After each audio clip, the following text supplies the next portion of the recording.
ఏంట్రా కథలా? హా? మొన్న కిచెన్లో ఏదో చెప్పావు, అది ఊరికి నన్ను ఏడిపించడానికి చెప్పావా? చెప్పు. ఉండు, ఏది? అదేనయ్యా, మొన్న కిచెన్లో ఏదో చెప్పావు కదా, ఐ లైక్ యూ అని.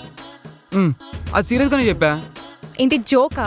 నీకు నిజంగానే అంటే ఇష్టమైతే ఏదో రోజు ఫార్మాలిటీగా వచ్చినట్టు తినేసి వెళ్ళిపోకుండా 2 మాటలు చెప్పి నన్ను నవ్వించడమో, లేకపోతే 2 పొగిడితలు పొగిడి నాతో ఫ్లర్ట్ చేయడమో, అసలు కనీసం నా రిప్లై ఏంటనైనా అడిగావా? ఏంటి, ఒక అబ్బాయి ఒక అమ్మాయిని నువ్వు నాకు నచ్చావని చెప్తే ఆ తర్వాత ఇన్ని పనులు చేయాలా? అన్ని కాకపోయినా వీటిలో ఒక్కటి చేసినా కానీ నువ్వు చెప్పింది సీరియస్ అని తీసుకునేదాన్ని.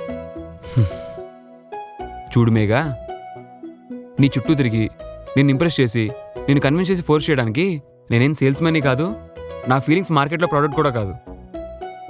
నాకు నీ మీద ఆర్గానిక్గా ఫీలింగ్ ఎలా వచ్చిందో నీకు కూడా వస్తే